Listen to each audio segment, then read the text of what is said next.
Hello दोस्तों, beginners point में आपका स्वागत है और अभी हम कर रहे हैं current affairs.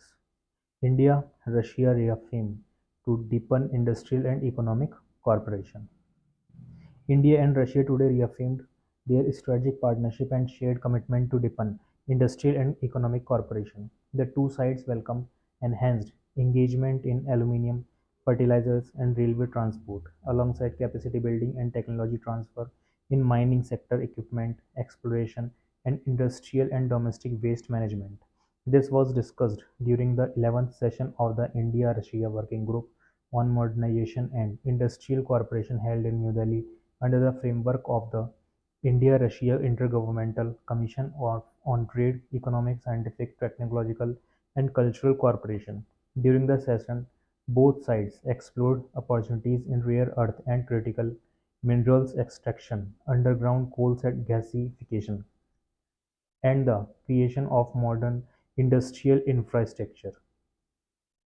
Ayush Ministry and WHO organized workshop on clinical relevance of herbal medicines. The Ministry of Ayush, in collaboration with the World Health Organization, today hosted the inaugural session of the WHO International Regulatory Corporation for Herbal Medicines workshop in Ghaziabad. The inaugural session of the workshop focused on safety and regulation of herbal medicines and efficacy and the intended use of herbal medicines. Speaking on the occasion, Secretary of the Ministry of Ayush Vidya Rajesh Kotecha reaffirmed India's commitment to scientific validation and global acceptance of Ayush systems. He highlighted that India remains deeply engaged in enhancing international regulatory cooperation through the WHO IRCH platform.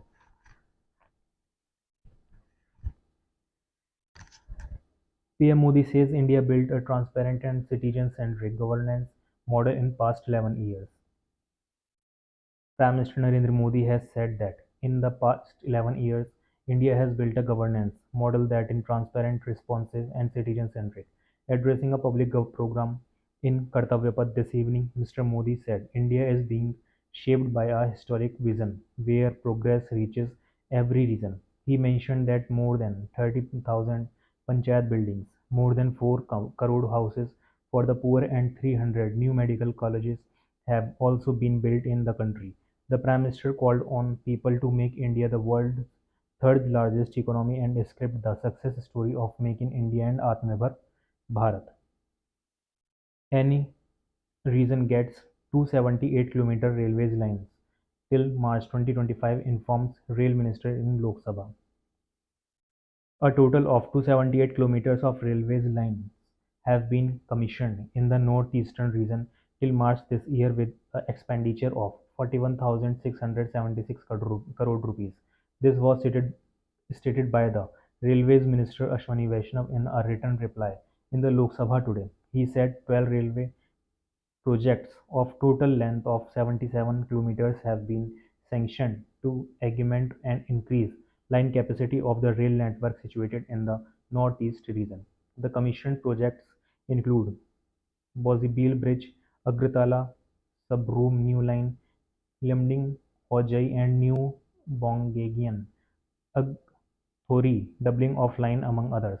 The minister stated that 13 new lines and 4 doubling of line of total length 1,070 kilometers in northeast region have been sanctioned under PM Gati Shakti National Master Plan during the last 3 years. TRAI issues advisory on cyber frauds and financial scams misusing its name and authority. The Telecom Regulatory Authority of India (TRAI) has issued an advisory warning the public about a surge in cyber frauds and financial scams that misuse its name. According to TRAI, scammers are impersonating officials from the authority or law enforcement agencies to falsely accuse accuse individuals of telecom or financial violations. One of the most prominent examples is the so-called digital arrest scam, where victims receive threatening calls claiming they are involved in criminal activities and are at risk of immediate action. GTRI criticizes US tariffs on Indian imports, cities inconsistent approach to Russia trade. The Global Trade Research Institute (GTRI) criticized the United States' decision to impose an additional 25% tariff on Indian imports, calling it hypocritical and highlighting Washington's selective approach toward its allies in relation to trade with Moscow. This criticism follows the US announcement of a new 25% levy on Indian goods, on top of an existing 25% tariff, raising the total duty to 50% effective from August 27. New Delhi hits out after US announces additional tariffs, asserts India will take all necessary actions to protect national interest. India has reiterated its response against the United States' additional tariff imposition, saying that the actions are unfair, unjustified, and unreasonable. This comes after US President Donald Trump imposed an additional tariff of 25% on India. In a statement, the Ministry of External Affairs said that India will take all actions necessary to protect its national interest, highlighting that the US has recently targeted India's oil imports from Russia. The MEA said that New Delhi has already made clear its position on these issues, including the fact that country's imports are based on market factors and done with the overall objective of ensuring the energy security of 1.4 billion people of India. Union Minister Kiren Rijiju expresses displeasure over disruption in parliament proceeding by opposition. Parliamentary Affairs Minister Kiren Rijiju has expressed displeasure over disruption of proceedings in Parliament by opposition MPs. Mr. Rijiju said that the government is ready for discussion on every issue as per the constitutional and parliamentary procedure and rules. He said special intensive revision of electoral roll in Bihar in is sub judice in Supreme Court and it cannot be discussed in the House. He said discussing the SIR issue in Parliament would mean breaking the rules and conventions. He emphasized that rules are clear that discussion cannot be held on the working of autonomous bodies like Election Commission. Election Commission sent reminder notice to RJD leader Tejasvi Yadav in connection with dual electoral photo identity card. The Election Commission has once again issued a notice to Rashtriya Janata Dal (RJD) leader Tejasvi Yadav regarding his two voters ID cards. The commission has sought details about the voter ID card (EPIC) displayed by Tejasvi Yadav on 2nd August before the media. He is accused of processing two epic electors photo identity cards. The leader of opposition in Bihar Assembly, Mr. Yadav, had shown his voter ID card to journalists during a press conference in Patna. In this matter, the commission had stated that the card shown was not issued by the Election Commission. Udhampur Srinagar Baramulla rail link built with global safety standards, says Railway Minister in Lok Sabha. Union Minister for Railways Ashwani Vaishnaw has said that the recently commissioned Udhampur-Srinagar-Baramulla rail link (USBRL), one of India's most challenging railway projects, has been built with global level safety measures while ensuring minimum disturbance to the fragile Himalayan ecology.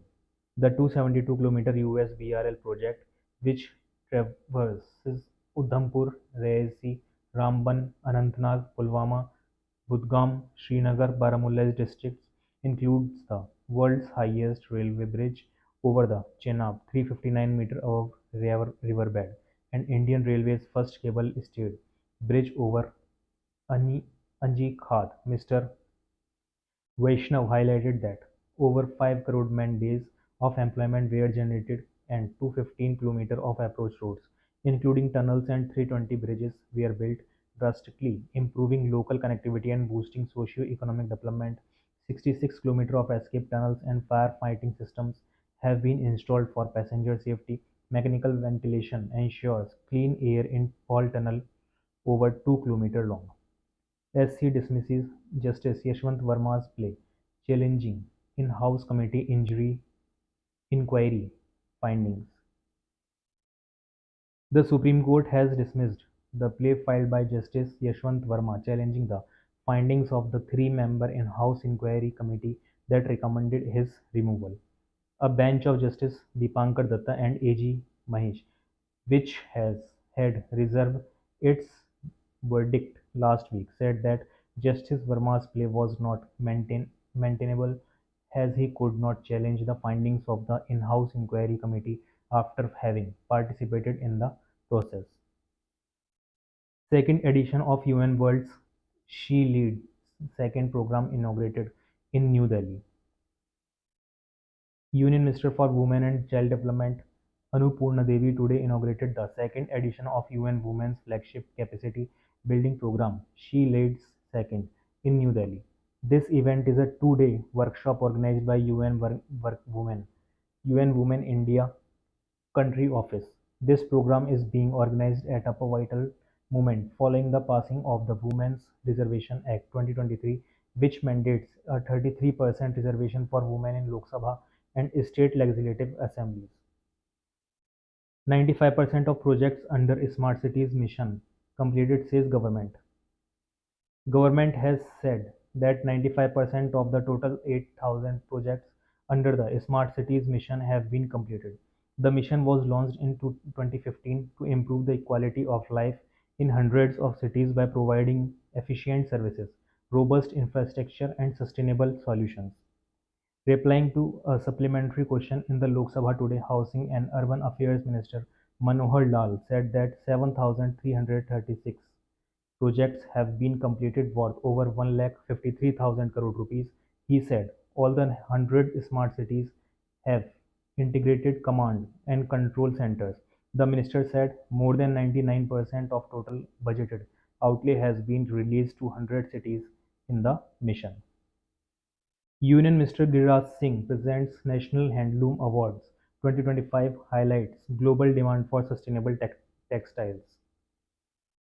Union Textile Minister Giriraj Singh conferred the Sant Kabir Handloom Awards and National Handloom Awards 2025 in New Delhi today. The awards aim to recognize the work of weavers, designers, marketers, startups, producer companies who have made a significant contribution in the field. Addressing the gathering on the occasion of the 11th National Handloom Day, Mr. Singh said that today the world is demanding sustainable textile products and the Indian handloom industry is addressing that need. The minister called for popularizing handloom products across the globe. He also noted that his ministry is working to protect the designs of the country's weavers. Parliament passes coastal shipping bill aims to make coastal trade easier. Parliament has passed the Coastal Shipping Bill 2025 with the Rajya Sabha approving it today. The Lok Sabha has already passed the bill. The bill seeks to regulate vessels engaged in trade within the country's coastal waters. The bill aims to consolidate and aimed the law relating to regulation of coastal shipping, promote coastal trade, and encourage domestic participation.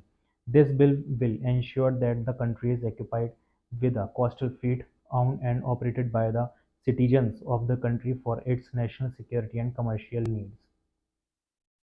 इसी के साथ current affairs हो जाती है समाप्त।